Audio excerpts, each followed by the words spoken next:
The head of the Joes is fighting for freedom to escape from his cardboard packaging. Here's your look at new Hasbro G.I. Joe Retro First Sergeant Duke.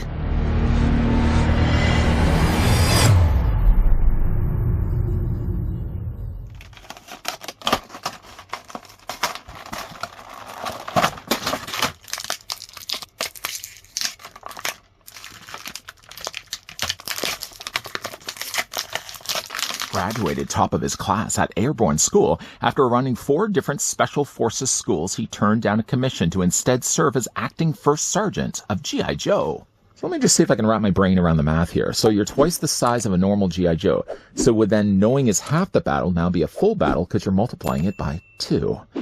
Don't be stupid. I'm sure it's still only half the battle. To confuse you even further with some additional numbers, the tape measure is going to tell us that the leader of the Joes stands at 6 inches in height, or Duke's going to be about 15.5 centimeters tall. As for some other Dukes, first here's what the figure looks like with the original classified Duke. Never really liked this Duke. First, his head was way too long, and even though they tried to keep the colors as best they could to the original Duke, there was just something about adding all this unnecessary things to the figure. Keep it simple. That's what I always feel like when it comes to designing the G.I. Joes. Adding knee pads, shin guards are fine and good, but it never really beats the original. Speaking of the original as well, I mean, quite the size difference here as well. Here's what the figures also look like with the Super 7 G.I. Joe Ultimates version of Duke. Don't be so quick to throw the packaging away. Located on the back of it, there's actually a file card that you can cut out and store if you want. Unfortunately, though, it's not going to be the same size as the original 80s toy line file cards because now they have to add additional languages. Collecting G.I. Joes in the 80s, for at least this Canadian collector, I would have only had English and I would have had Francais just below that. But now with adding all these extra ones, which is fine, it does mean, though, now the file card's not going to be the same size as the original file cards from the 80s, which is fine. I will be cutting this out, and when we will be looking at the other upcoming Joes like Scarlet and Recondo, I will be also cutting those out as well. Quickly showing you guys what that card looks like. Moving that to the side, though, let's look at the accessories that come included with Duke. Now, first, the figure does come included with a display stand. The stand itself only has a star. It doesn't have G.I. Joe or anything like that, but at least the star has been cut into the plastic.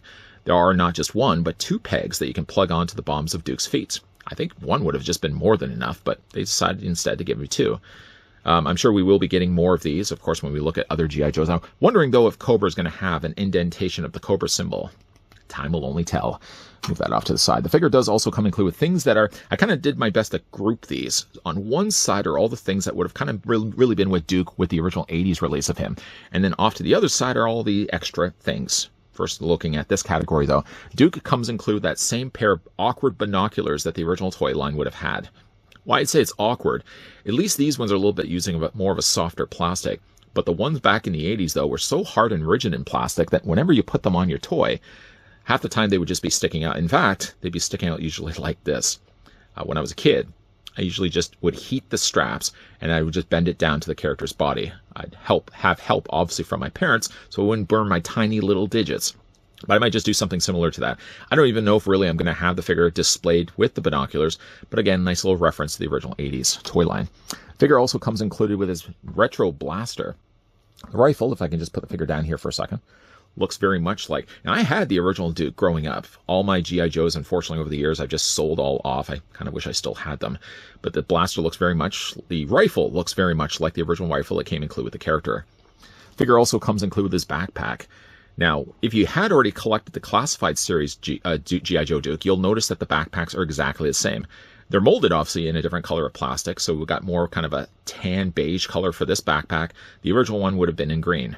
Because the placement of the pegs and the size of the pegs are exactly the same, if you wanted to use the green backpack just to break up a little bit of the khaki color, you could do that. They have also gone in there and painted the tops of the bottles, the water bottles there. So while the original one would have only just been molded here in green, they at least have capped the tops here in black. Shovel's a little bit different of a color as well. They've also added now a little printing there on the front. It's a little harder to make that out. I'm sure you might be able to even see it better in the camera than I'm seeing with my own eyes. Exactly the same backpacks. By the way, though, Duke, the original Classified Series release, also came included with this blaster, this rifle. Doesn't come included with this figure. I don't think it really needed it either. Why, again, are we upping the ante when it comes to sculpting of these? I just think the unnecessary gold, bit of an eyesore. Duke, though, does come also include with his helmet. The original toy would have also had this as well, though the original Duke would have also had the helmet molded to the top of his head. You wouldn't be able to remove it. The only thing I have an issue, though, with is when you're taking the helmet and you're putting it over top of his head. You can probably already see where this is going. It's a good-looking head. Unfortunately, though, with the helmet being so close in quarters to the sides of his face, I would worry that over time that would start to scrape the paint. It does have a visor, so you can drop the visor down as well. It looks really less like Duke now, and it looks like Captain Power. Anybody remember Captain Power? Oh, man, that was just an idea that just popped into my head now. Somebody needs to go back and bring out articulated versions of Captain Power. Anyways, though, the visor does flip up like this. So the original toy would have had something very much similar to this look, and of course you would just add your backpack. If you look on the back, the bandolier strap, there's a hole through this, and then there's a hole through his torso.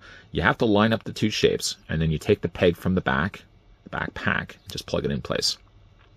Yes, admittingly, there is a lot of beige on beige, but, you know, again, like the original toy would have had that as well, and of course you can get yourself the rifle, fit that into his hand as well. He has somewhat of a serviceable trigger-firing finger, so again, you just kind of line everything up. I say line everything up, and now I'm failing at it, but kind of at least gives you the idea. We'll just get the finger. Get in there, finger. Get in there. Whew, so much work just to get this in. There we go. There we go. You can see he holds the rifle very well. One of the other things that also come include with Duke too. Let's just take the backpack off for right now. Let's also remove the helmet. Put that off to the side. Now, entering into the territory of new things with Duke, the figure also comes included with a knife. I did notice, though, that the knife and actually the pistol were very hard to remove from the packaging. You may have even saw the struggle of that at the beginning of this review. It's a fairly soft plastic. The blade is more of a dark gunmetal gray. Then the guard and the hilt are kind of more of a chestnut brown. A little bit of gold on the end of it. That's fine if you want to start adding gold here. Don't feel the need to add unnecessary things to the look of Duke. One thing, though, is that you can sheath the knife. He has a little holster there on the side of his boot. Because I know I'm only going to be ultimately losing the knife, I'm going to store away it here on the side of his boot to ensure that it's not going to be going anywhere. Also, something I will be storing there as well, not over here, but over here. Figure also comes included with a black molded pistol. The original Duke, just going to bring back him right now, did also come included with a pistol. But again, like, so busy, so unnecessarily busy. The black molded pistol works a little more to my liking at least. But we can go ahead and take that. Let's move the Duke over here. We'll just holster that on the side of his leg. So if you want all storage space for really technically all of his accessories, the only thing he doesn't have storage place for is if you already have the plans to maybe use this rifle, then the character is not going to have a place to then. I guess he could really have dual weapons in his grips, but there isn't any storage space. Not that the original toy would have had that either, but there's no real place to attach the gun. So you're kind of left behind with extra pieces. Of course, he does also come with one that looks a little bit more like the original cartoon. Though in the cartoon it would have been more of a beige, but I know there's so much going on with that color anyways. Molding it here in green I think is a nicer touch. The back stock, though, as you can see, is molded and painted here in brown. Of course, as well, if I can succeed a little bit better doing this, just fit that into his hands. And because he does also have a double bend in his elbow, you can also have him holding the bottom of the gun. So just fit that in underneath. Yeah, that's going to be the way I'm going to be displaying this guy on the shelf. Now, this is fine and good with all the gripping hands that he has. If you happen to just want to be punching cobras instead, the figure does also come included with some closed-fisted hands. It's just a case of popping off, obviously, the ones on the ends of his forearms, swapping out with these hands, and then you're good to go. With that all being said, let's go ahead and just remove his accessories. Put that all off to the side. Getting, though, now a closer look at Duke. Now, it's really been a while since we've looked at larger scale G.I. Joes here on this channel. I want to kind of change that, rectify that by going and now having a look at some of these retro figures. Duke was a good place to start, of course, being the leader of the Joes. I did want to bring in, obviously, the original classified G.I. Joe Duke. Yeah, I just never really liked the head sculpt, feeling the need to modernize the look of these characters. I mean, there still is a modern look to the retro-looking Duke, but I like the fact he looks a little bit more like the cartoon and the toy line. Adding all, again, these green panels on the shoulders, adding more of a futuristic bandolier that, again, just flops around. All this unnecessary stuff, I feel it's just unnecessary design for the sake of adding design. No, Duke needs to keep things a little bit more simpler, so of course he does have his khaki shirt. Nice little gold that they've added there to the side, some green for his collar. He's got, of course, the American flag there on the other side. Now, back in Canada, back in the 80s at least, all G.I. Joes would have then replaced the American flag for the Canadian flag. Did you know that? The thing about it, though, is that you'll notice that the American flag is flipped around the wrong way. It's almost like it was the right way, and then when they printed it onto the arm, it unfortunately just mirror flipped it. So the stars and stripes, the stars are actually, I believe, should be over here. It's obviously a backwards flag, which is a little unfortunate. Of course, the bandolier is still a loose piece, a loose appliance. A nice coloring, though, for the lower ends of his legs, kind of more of a dark olive green. That the holster at least is a darker green is a nice touch. Of course, you got the painted belt there as well. All in all, it's a nice looking figure. I wasn't sure really how I was going to like the head sculpt, but now getting this guy out of the packaging, yeah, I'm really happy with how this one turned out. It's just enough of a younger looking Duke, but it still looks like Duke. It's certainly a far cry from what we got with the original Classified, which I think even when we looked at the original Classified Duke, I may have not even had any problems with the character initially, but I think over the years, he has started to show his age. The newer retro one, I think, is a lot better. Now for the figure's articulation, starting first with his head sculpt, it rotates all the way around. Not only does he have a ball joint here for the head, but if you look a little further down, the figure does also have a ball joint at the base of his neck. If I get my finger out of the way. So he's got a bend there as well. Arms come out at 90 degrees. He also does have that crunch there in his shoulders too. You can take the arms and rotate them all the way around. He has a bicep swivel, double hinge on the elbow. Yeah, that's good. Hands rotate all the way around. There's also a hinge there as well. He has an upper torso ball joint. The thing I also really like, though, is that it's a cleaner looking torso. Looking at the original Classified Duke, they went with a crunch. The crunch is fine for certain figures, but I don't think it works really well for G.I. Joes. It just makes for a very ugly looking mid-abdomen area. I think using a ball joint works a lot cleaner. It just looks more seamless. So he's got the upper torso ball joint, a lower abdomen ball joint, legs split out. And again, like the original Joes, you can also drop these legs down too. So if you want to have them more in a seated position, you can do that. And it's just a case of popping the legs back in place. The figure does have a swivel there, about 3/4 of the way up the thigh, a double hinge on his knees. No articulation. Oh, I should say there is articulation there for the top of his boots. Articulated ankles back and forth, and ankle rocker there as well. And had I not already mentioned it, I would have been mentioning it now, but I'll say it again. The figure does, of course, have pegals on the bottoms of his feet.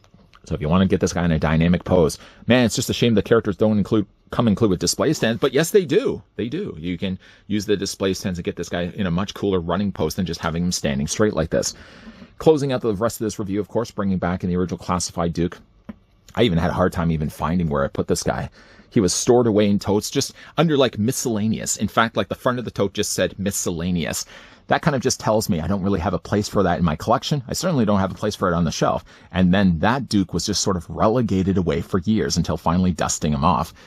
By far, it's a better looking Duke that we get this time around. I know for a while, like, I was really kind of on the fence as to whether I really wanted to get into collecting the 7-inch scale G.I. Joes, but seeing how well they're coming across now with the retro line, and even like the Classified line, I hate to be like one of those we have with Transformers G1 snobs, those that really like the look of the characters, like the way they look in the cartoons, and won't settle for any modern takes to them. I kind of feel like I'm also the same way when it comes to G.I. Joes. It's fine and good to update the look of the characters, but with the original Duke, it was always one of the big issues for me, and really even when we look at Scarlet too. The unnecessary need to add like knee guards, like shin guards. I know it protects the Joes, but let's face facts. I mean, obviously, if you're collecting G.I. Joes, you're familiar with the line from the 80s. I think this look to G.I. Joe's Duke looks a little bit nicer and pleasing on the shelf than the original one we got from the Classified series. I did say that the original Duke was released with the helmet molded onto his head, didn't I? Yeah. Didn't jive with me either.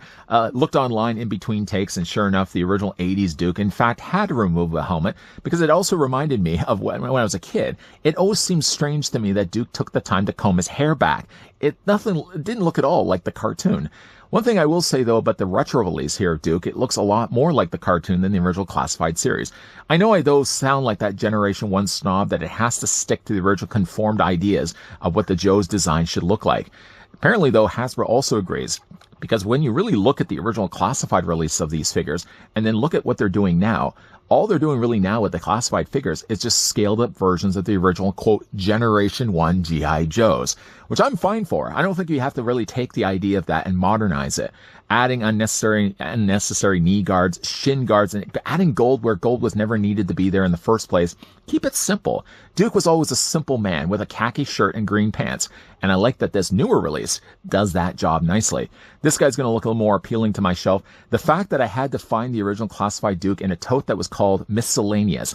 Miscellaneous was my way of saying this is where the toys go to die. Their final legs of the run before they get donated. I think ultimately, though, that classified Duke may very well be donated in favor of a much better looking Duke that we get now from the release of Hasbro's. Of course, the accessories that come included with this character are all ones if you prefer to have the original toy line idea. Comes with the backpack, comes with the rifle, comes with the awkward binoculars and the helmet. The binoculars, usually as a kid, I either had them just clipped, I usually just clipped the straps off completely with scissors, and I a lot of times just had the Joes holding them in their hands. Occasionally, though, I would try to heat and mold them to their bodies, but they would then just pling, stick back out. Cutting the straps was just the easiest fix for me. I'm not going to do that necessarily with this Duke, because ultimately, though, I think those binoculars are just going to go in a bag with all the accessories that aren't going to be displayed with the character. Of this release and the original classified Duke, which one do you actually like more? I will say, though, that I don't think I can look at this one and say there's anything on the classified that did things better. It has a better looking head, smaller and better proportion to the rest of his body. The colors are more accurate to the original toy line. And again, he doesn't have unnecessary armor. Don't feel a need, toy line, to add any additional armor that wasn't on the character in the first place. I'm a Generation 1 G.I. Joe snob. What do you guys think of this character? Let me know down below in the comments section. Do you prefer this one over the classified, or are you still digging the look of the classified series? Let me know what you think.